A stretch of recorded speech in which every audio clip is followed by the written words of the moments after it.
Welcome to today's audiobook summary, focusing on How to Attract Money by Dr. Joseph Murphy. Dr. Murphy's philosophy revolves around the idea that every individual is destined to grow, expand, and unfold mentally, spiritually, and materially. According to him, you deserve the financial means to lead a life of abundance. In this summary, we will delve into the ways to befriend money, develop a wealth consciousness, restore faith in your abilities, maintain a surplus, and ultimately live in abundance. The pursuit of wealth, as Dr. Murphy posits, is a journey towards a fuller, happier, and more wonderful life. To reshape your mindset about money, understand the path to financial success and affluence, and truly deserve these blessings, stay tuned until the end of this summary. Let's embark on this transformative journey together.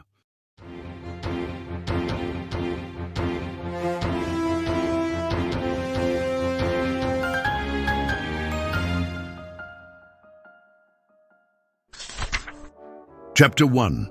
Your right to be rich. It is our right to be rich. We are on this earth to lead abundant life and to be happy, radiant, and accessible. We should have all the money to live a happy, prosperous life. We have the right to develop and express ourselves along all lines fully. We should surround ourselves with beauty and luxury.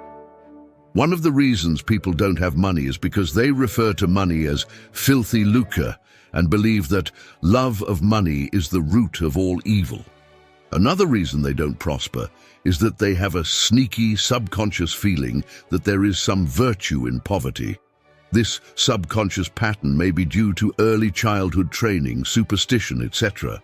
But there is no virtue in poverty. It is a disease like another mental disease. If you were physically ill, you would think something was wrong with you. You would seek help or do something about the condition immediately. Same way, if you don't have money constantly circulating in your life, there is something radically wrong with you. We all were born to succeed, to win, to conquer all difficulties and all faculties fully developed. Therefore, if you have a financial lack, do something about it. Get away immediately from all superstitious beliefs about money. Do not ever regard money as evil or filthy. If you do, you cause it to take wings and fly away. Some people say people kill for money, they steal for money. It has been associated with countless crimes, but that does not make it evil. Let's see a few examples. If a man gives $50 to kill someone, he has misused money in using it for a destructive purpose. In the same way, electricity can be used to kill someone or water, but that does not make electricity and water evil. Similarly, if a needle was stuck in your thumb, it would be your evil, not the needle's. We know nature's forces or elements are not evil. It depends on our use, whether they bless or hurt us. Love of money to the exclusion of everything else will cause you to become lopsided and unbalanced. Some people crave power, others crave money. If you set your heart only on money and nothing else matters to you so you can get money, we are here to lead a balanced life. Because if all your time is devoted to external things and possessions only, you will find yourself hungry for peace of mind, harmony, love, joy, or perfect health.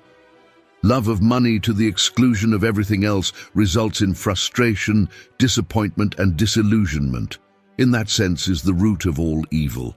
By making money your sole aim, you made a wrong choice.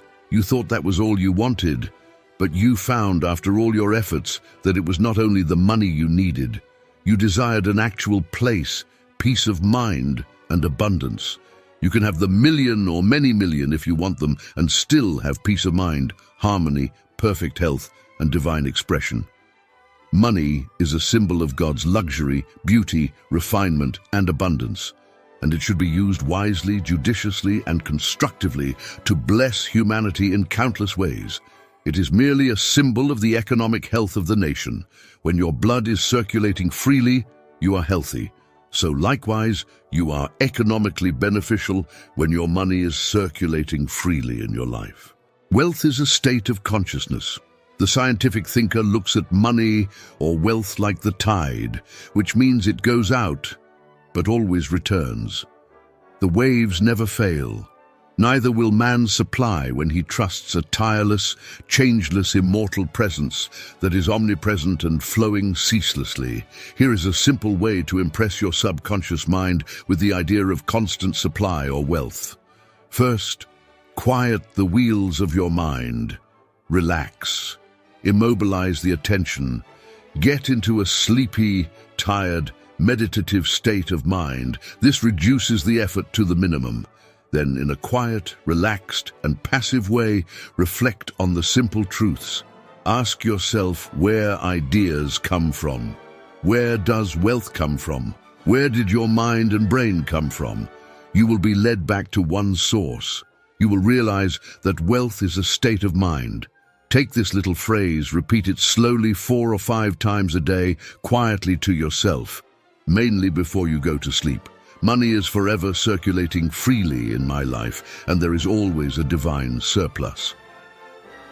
As you do this regularly and systematically, the idea of wealth will be conveyed to your deeper mind, and you will develop a wealth consciousness. Mechanical repetition will only build the consciousness of wealth. Begin to feel the truth of what you affirm. Chapter 2.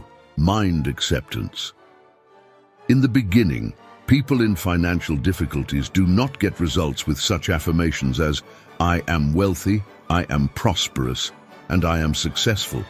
Such statements may cause their conditions to get worse. The reason is that the subconscious mind will only accept the dominance of 2 ideas, prevailing mood or prevalent feeling. When they say, "I am prosperous," their sense of lack is greater, and something within them says, "No, you are not successful. You are broke." The feeling of lack is dominant, so each affirmation calls forth the mood of absence, and more lack becomes theirs. The way to overcome this, for beginners, is to affirm what the conscious and subconscious minds will agree on. Then there will be no contradiction. Our subconscious mind accepts our beliefs, feelings, convictions, and what we consciously take as accurate. A mind could engage the cooperation of his subconscious mind by saying, "I am prospering every day. I am growing in wealth and wisdom every day. I am advancing, growing, and moving forward financially." These and similar statements would not create any conflict in mind. For example, if a salesperson has only 10 cents in his pocket, he could quickly agree that he could have more tomorrow. Nothing within him says his sales could not increase. He could use statements like, "My sales are growing every day. I am advancing and moving forward." He would find these statements would be psychologically acceptable to his mind and produce a desirable result. But this would be true when they think, feel, say, and mean, "God is all supply or infinite riches," and what is faithful to God is true to them. Man gets excellent results by dwelling on 3 abstract ideas: health, wealth, and success. Health is a divine reality or quality of God. Wealth is of God. It is eternal and endless. Success is of God. God is always victorious in all his undertakings. The way people can produce remarkable results is to stand before the mirror and repeat for 5 or 10 minutes, health, wealth, and success. They do not say, "I am healthy or prosperous." They have no opposition in mind. They are quiet and relaxed. Thus, the reason is receptive and passive, then they repeat these words. Excellent results will follow. Joseph says that wealth is in our minds and gives an example of a young boy in Australia who wanted to be a surgeon but had no money. Nor had he graduated from high school. For expenses, he used to clean doctors' offices, wash windows, and do repair jobs. Every night as he went to sleep, he used to see a diploma on a wall with his name in big, bold letters. He used to clean the diplomas in the medical building, so it was easy for him to engrave the diploma in his mind and develop it there. He continued it for some months. Results followed as he persisted. One of the doctors took a great liking to this young boy. After training him in the art of sterilizing instruments and other miscellaneous first aid work, he became a technical assistant in his office. The doctor sent him to high school and college at his own expense. Later, this man became a prominent doctor in Montreal, Canada. He had a clear image in his mind. He had a dream because his wealth was in his mind. He could have said, "I have no education, I do not know the right people, and I am too old to go to school now. I have no money." He would have been beaten before he started. His wealth used the spiritual power within him, which responded to his thought. Joseph says what we do is the automatic response to our inner movements of the mind, inner feeling and conviction. All our outward signs, motions, and actions follow the inner directions of the mind. Internal action precedes all extreme action. The author shares his example. He used to imagine that one of his famous books, Magic of Faith, would get translated into French. He did this every night for several weeks, falling asleep with the imaginary French edition of Magic of Faith in his hands. And in 1954, before Christmas, he received a letter from a leading publisher in Paris asking permission to publish and promote the French edition of Magic of Faith to all French-speaking countries. Our knowledge of how our mind works is our savior and redeemer. Thought and feeling are our destinies. We possess everything by right of consciousness. The consciousness produces health. The consciousness of wealth has wealth. If you tell your friend that you are opening up a new business for yourself, he may explain why you are bound to fail. He may instill fear of failure in your mind.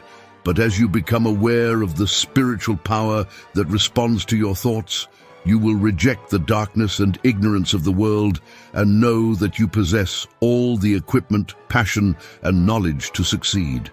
Few people always talk about other people who earned money dishonestly. They are crooked thieves and swindlers. If we analyze the people who speak like that, they are usually in want or suffering from some financial or physical illness. Perhaps their friends went up the ladder of success and excelled at them. Now they are bitter and envious of their success. In many instances, this is the cause of their downfall. Thinking negatively of these other people and condemning their wealth causes their wealth to vanish and flee away. On the one hand, they are praying for God's prospering, and on the other hand, they resent other people's wealth. Therefore, we must always bless the other person and rejoice in his prosperity and success. When you do, you bless and prosper yourself. Now you must be thinking about someone who has prospered financially by taking advantage of others, defrauding them, selling them unsound investments in property, etc. The answer is evident because if we rob, cheat, or defraud another, we do the same to ourselves. In reality, in this case, we are hurting or stealing from ourselves. The loss may come in many ways. It may come in loss of health, prestige, peace of mind, social status, sickness in the home or business. However, it may come at the cost of money. You can be wealthy and prosperous without hurting anyone. Unfortunately, many men are constantly robbing themselves. They steal from themselves peace of mind, health, joy, inspiration, happiness, and the laughter of God. Many people think they have never stolen, but that is not true. Every time we resent another or are jealous of another's wealth or success, we steal from ourselves. If someone is promoted in your organization, be glad. Congratulate him. Rejoice in his advancement and recognition. If you are angry or resentful, you are demoting yourself. Let the following prayer be used daily by you regarding your home, business, and possessions.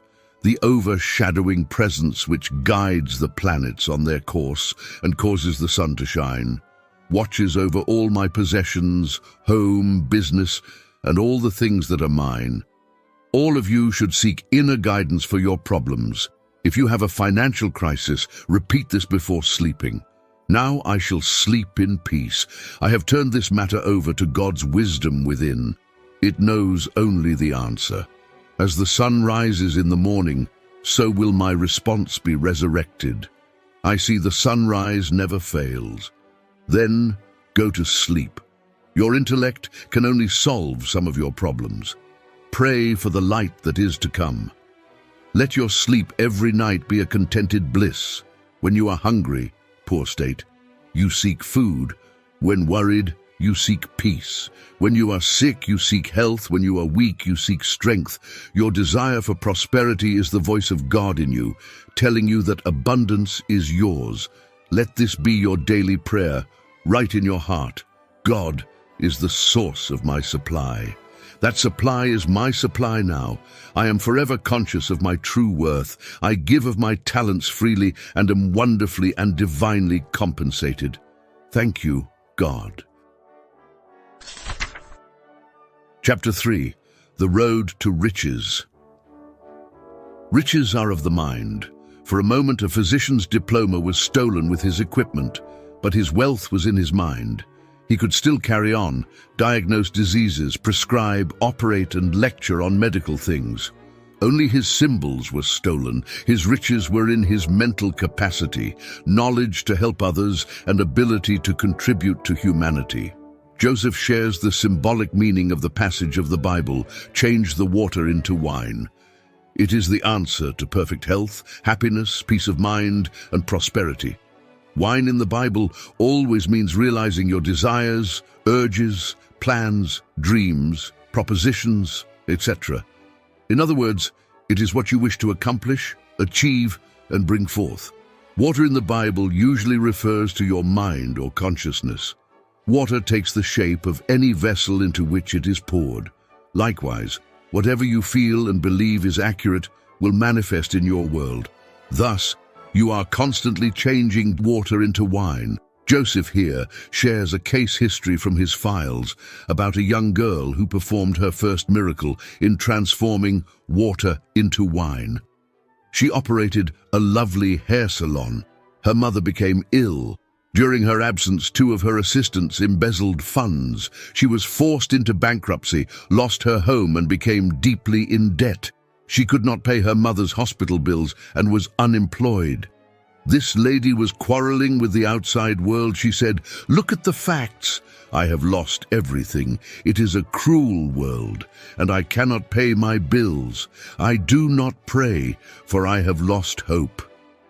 Joseph explained to this woman the magic formula of changing water into wine, and she understood that she had to resolve the quarrel in her mind.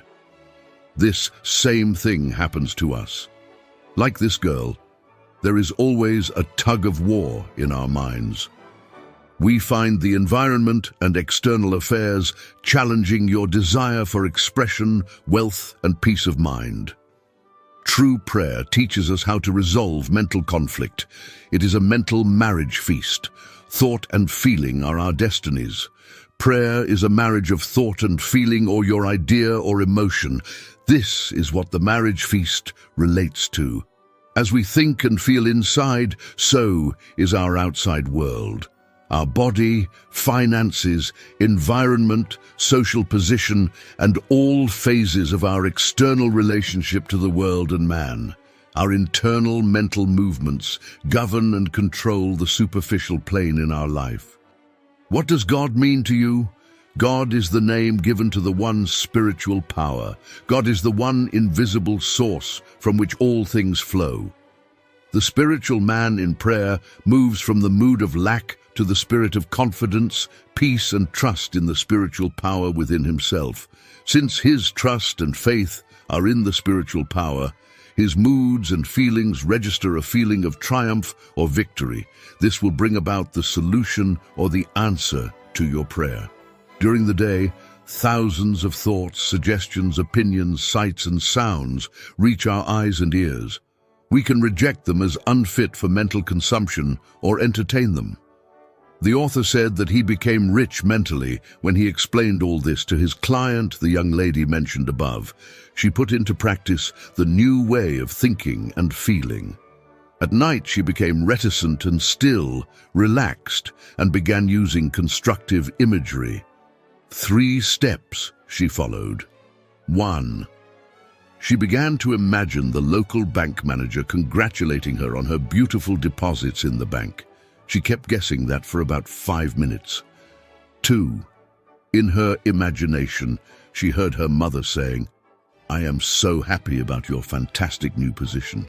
She listened to her say this comfortably and joyfully for about 3 to 5 minutes. 3. She vividly imagined her marriage happening with the priest performing the ceremonies in church. Nothing happened for 3 weeks. Things got much worse, but she persevered, refusing to take for an answer. But in less than a month, she got married, received a check of $24,000 as a wedding gift, and changed water into wine.